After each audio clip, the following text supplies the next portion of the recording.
beer, you must pay extra for it because in addition to sales tax, states impose a sin tax on products like this. When I bought this bottle of whiskey, I had to pay an additional $2 beyond sales tax for the sin of Jack Daniels. And if you smoke cigarettes, you must be really sinful because this carton costs almost $60 more because politicians tax you to save you from yourself. And what's wrong with that? Don't we want government to discourage destructive behaviors? No, says Reason TV's Nick Gillespie. Well, why not? You know, if I want to hear about sin, I'll go to church or an Anthony Weiner press conference. When I turn to politicians, what I want is fair laws that apply equally to all people and all products. Well, who cares what you want? The wise politicians have decided it's better for the country if we're not all drunk or smoking cigarettes, and probably is. And there is a case to be said that cigarettes impose costs or externalities on people in terms of health care when people get sick and have emphysema, and we take care of them.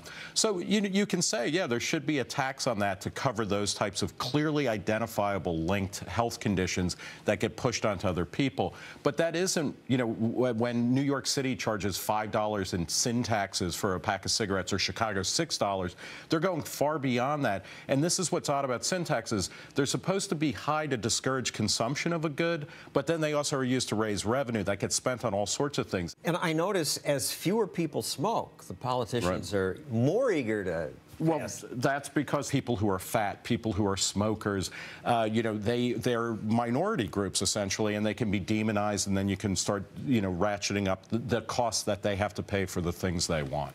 But the tax has a cost, too, in that it encourages people to cheat, go to the black market. One study found that most of the cigarettes sold in New York State were sold illegally, smuggled in. It was like 57% of cigarettes used in New York State were brought in illegally or, you know, in an unauthorized way. And that's because New York has very high cigarette taxes. So we have a new form of organized crime. That's right, or a lifeline for the old form of organized crime, because this has long been, I mean, going back hundreds of years in America, getting around excise taxes and sin taxes on things like cigarettes, you know, smokes and booze, basically. I think most Americans like the idea of our elected officials manipulating us in a good way.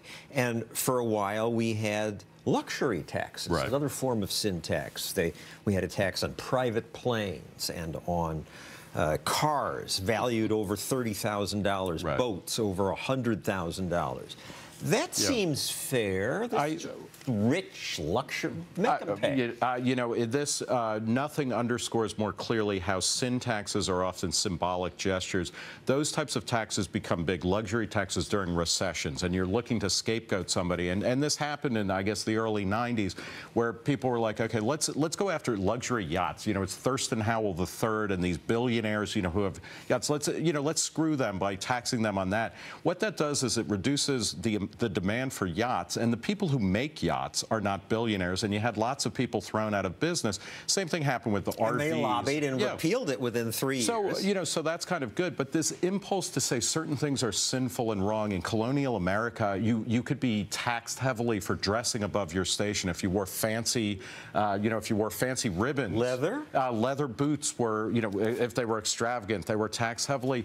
You know, this is, you know, I'm about to say that's not what America is about. It's in fact, it's true. Yeah, it was what America was about. But, you know, we live in a secular society. We don't even have an official category of sin in the political arena other than what politicians do on a daily basis. So let's, you know, tax politicians, tax the laws, you know, put a tax on new laws, but leave the candy bars alone. But we revere the founders, and when George Washington was president, they passed a tax on whiskey. Alexander Hamilton said, when people drink too much, they often do things they regret, and we got our first whiskey tax. And, you know, that is one of the very few things I think that everybody will agree. Alexander Hamilton was certainly right. Drunkenness often leads to bad behavior. There was also a whiskey rebellion against that, and it didn't stamp it out, but it's clear that, you know, the problem, I think a government would be better if it taxed everything equally, as long as we're talking about activities or goods that consenting adults are freely choosing. And researching this, you found there was a tax on importing slaves. That's right. Yeah, it was an excise tax. I mean, just like there was on tea, and it's kind of disturbing that, you know, colonial protesters protested taxes on teas, but not quite on slaves in the same way. All right, moving to present day, after the Newtown tragedy, a Newtown lawmaker proposed a sin tax on violent video games. Yeah. Even though there is absolutely no serious, you know, research that shows that playing violent video games causes... Not serious research. They play them much more in Japan, where there's less crime. You know, this again underscores the kind of scapegoating that goes on. You know, when there's a problem, you know, throw a law at it, throw a tax at it, and demonize, you know, video gamers are, you know, a demonized outgroup. Colorado's all excited about the money they'll get from marijuana. And this is, you know, in a way it's good, because that's the upside of sin taxes, is that cash-strapped governments everywhere, they always want more revenue, and suddenly they're willing to say something like, you know what, maybe it's not such a bad thing if adults can legally smoke pot instead of going on the black market. We'll tax it. People are happy to pay that tax, at least for a while, you know, at a higher rate. I think it should be taxed at the same as any other good, you know, as milk, essentially. But, you know, that is one of the ways that sin taxes can be, I think, a powerful agent for liberalizing good policies.